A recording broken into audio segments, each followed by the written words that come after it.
ได้ว่ากินเม็ดทานตะวันทำไมไม่หาที่ใส่ดีๆตรงนี้มันเป็นปลาพี่น้องมันเป็นทงหน้าไปเลยกินได้เด้อพี่น้องเด้อเม็ดอันนี้เสือๆไม่จำเป็นต้องใส่ขยะอะไรหรอกเดี๋ยวมันก็เป็นปุ๋ยถ้าเป็นกินในเงี้ยในท่านน้องขอหาถุงใส่พี่น้องแต่อันนี้มันเป็นพี่น้องเห็นเลยแล้วอธิบายกินนะทิ้งคว้างไปทั่วอีกแล้วเอาเป็นว่าแถลงว่าหยุดงานอีกแล้วมันนี่โดดงานอีกแล้ว2 มื้อแล้วให้คอยบริไปขาย2 มื้อแล้วกับก็เงียบนะพี่น้องเนาะเงียบนะเนาะซุ่มคนมาเจ้าซุ่มF8นี่คือสิขึ้นฮอดกันไรเนาะขนาดกูไปยังหลังเขาไปด่ากูเต็มอยู่ถ้าผัวไปโจกหำทั้งไหนจะจกกันกูมือแล้วเนาะฮีกับหำมันเป็นเรื่องธรรมดาเวลาว่างๆอึบกันทั้งวันแล้วมันจะเป็นยังไงมันของเราน่ะ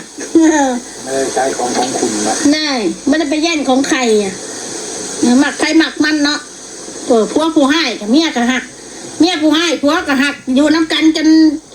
นิรันดรพวกคนเฮา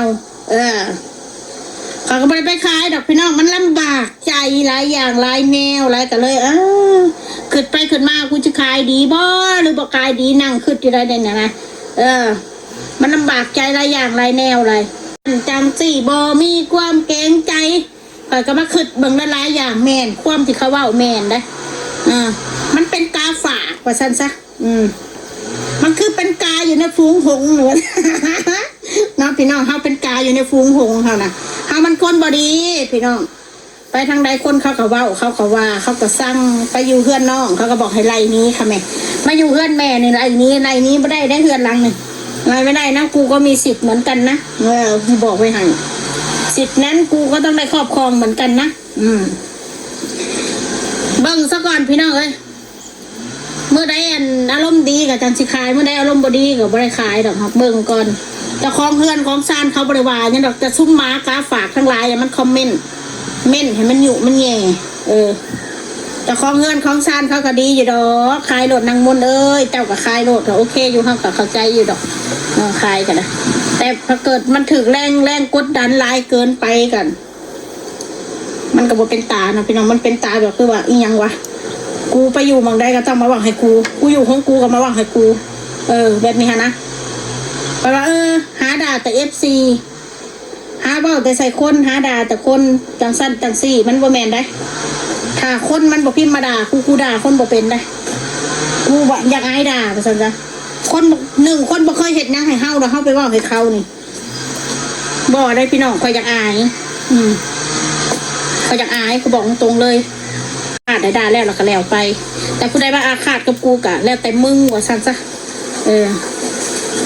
ถ้ากูบ่ไปแล้วก็เงียบเหงาดีแล้วแหละขายกัน2 คนขายไปซะสั่นซะกูบ่ขายแล้วเนาะเลือกที่จะไม่ขายแล้วจ้ะ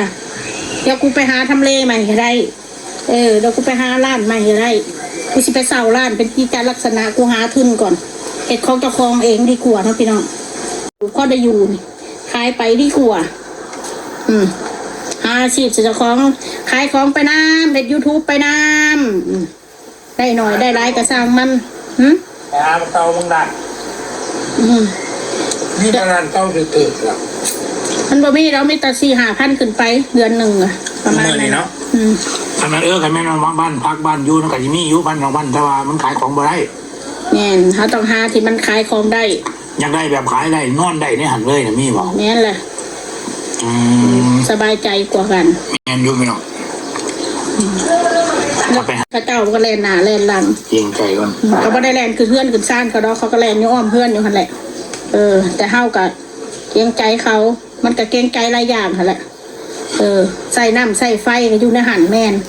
แต่ก็สิให้เงินเราอยู่เพราะว่ายังอยู่บ่ทันฮอดเดือนนะกะว่าสิขายจังมันฮอดเดือนล่ะค่าน้ำค่าไฟก็สิซอยลาวซะหน่อยก็ได้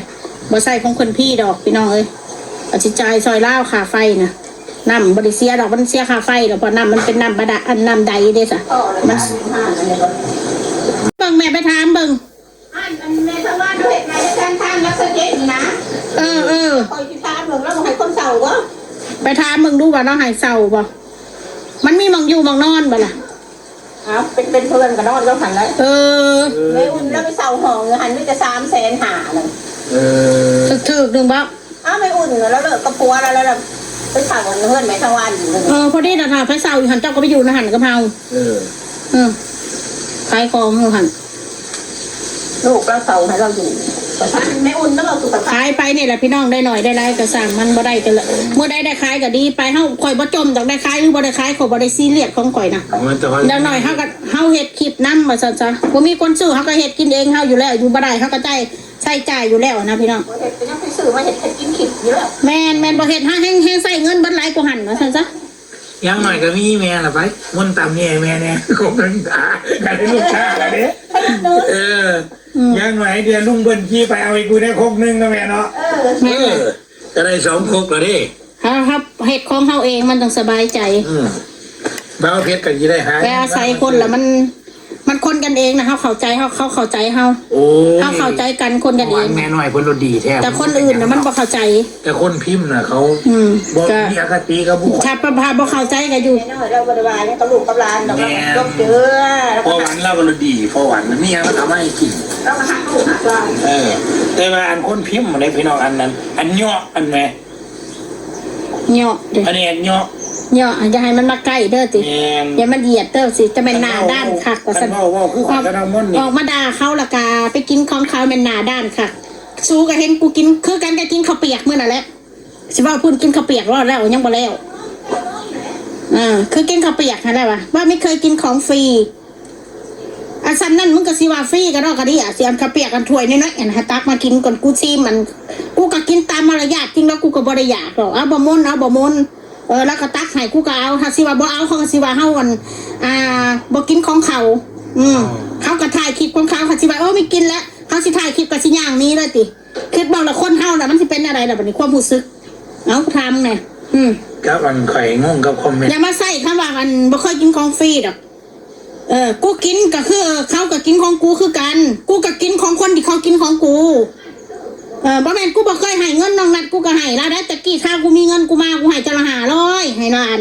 กูก็ให้ตลอดกูจำได้เบิดแต่เขาบ่จำกูก็บ่ฮู้อันนี้แต่กูจำได้เบิดกูให้เงินไปลูกหลานมากูแจกกูให้ยามกูมีกูให้นะจำได้เบิดแต่เวลากูลำบากค่ะถ้าให้กูอาศัยได้กูก็สิเก็บไปในใจกูเวลากูมีกูก็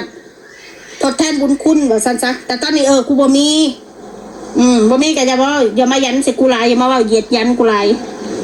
ความเป็นคนกูน่ะแค่สิบ่มีแล้วสู้ไปคอมเมนต์ด่ากูในช่องเขาน่ะอันโลกมันอะไรมันหนีวะขนาดกูบ่ได้ไปอยู่ในคลิปเขานะสู้กันยังพากันเฮไปด่ากูไปว่าสึกกูว่าเพื่อหยังเพื่อบ่อยากให้เขาให้เขาคิดแบบว่ามีแต่ปัญหาปัญหามันเกิดกับพวกมึงคอมเมนต์สุกูเล่นน้ำกันดีอยู่แล้วบ่ได้มีปัญหาหยังกันเข้าใจกันดีนะเอาไปว่ากูสิหาหม่องเศร้าหมดแหละเบิ่งซะก่อนเบิ่งสถานการณ์ก่อนยังก็บ่ได้รับปากเต็มร้อยปานนั้นยังบ่ได้รับปากเต็มร้อยปานนั้นเด้อแล้วว่าถ้ามีก็เศร้าหม่องใหม่เฮ็ดเป็นของเจ้าของซะก็สิได้ย้ายมานอนอยู่ห้านจบอันนี้ก็สิยกเลิกอยู่นี่ค่ะมีแต่นั้นถ้าขายนั้นถ้าขายดีเด่นแล้วกูก็สิอยู่นี่เลยอยู่ประเทศลาวเลยจ้าผัวกูกะพามาหน้าเมื่อบ้านเมืองไทยเขาโรงเรียนเสาร์อาทิตย์กลับมาหาเมียรับผิดชอบลูกไปพอใหญ่เพชรลูกก็ใหญ่แล้วกูทอดก็อดเอาข่อยแค่นั้นแหละคนเฮาสมัยนี้มันต้องทำมาหากินคือพี่น้องว่านะ YouTube มันแต่ทางเดียวมันก็บ่พอใช้มันก็แม่นความซุมเจ้าแต่เฮาก็บ่สามารถที่แบบไปรับจ้างกูได้แล้วว่าซั่นมันบ่มีดอกถ้าเขาว่าทำมาไปรับจ้างเขาแล้วเขาก็ต้องเต็มที่กับงานเขาบ่สามารถสิมาถ่าย YouTube ได้ถ้าว่าเขาได้ไปเฮ็ดงานถ้าคอยก็บ่าวเพชรไปเฮ็ดงานรับจ้างสมมุติว่าเขาก็ต้องเต็มที่กับงานเขาแล้วก็มาเปรียบเทียบรายได้ YouTube กับรายได้รับจ้างเขาก็คุณค่าเท่าเดิมเพราะฉะนั้นเขาเลือกที่จะอยู่ด้วยกันดีกว่าแม่นบ่ถ้าเขาไปเฮ็ดงานจุดนั้นเขาก็สิบ่ได้เฮ็ด YouTube เงินแม่นบ่ถ้าเขาไปเฮ็ดงานจุดนั้นเขาก็สิบ่ได้เฮ็ด YouTube เงินเดือนเมีย10,000อ่ะเงินเดือนผัว15,000 20,000กูเฮ็ด YouTube กูก็ได้20,000นี่หว่ากูก็เลือกที่จะอยู่ด้วยกันดีกว่าบ่ดีกว่าบ่ล่ะแม่นบ่ล่ะถ้าว่าเปรียบเทียบนะ ก็ต้องมาห่างกันด้วยลูกก็ต้องไม่ได้ดูแลแบบนี้ลูกมันแห้งเป็นแบบนี้เนาะเอาละเข้าใจกันตามนั่นเด้อพี่น้องเด้อบ่ได้ไปสั่งความวุ่นวายกับไผเป็นแต่ว่ามันบ่สบายใจหลายอย่างกันหยุดขายของก่อนช่วงนี้ดุเมื่อใดก็ต้องขายเมื่อใดอยากขายก็สิขายพี่น้องเมื่อใดบ่อยากขายก็บ่ขายตามนั่นแหละว้า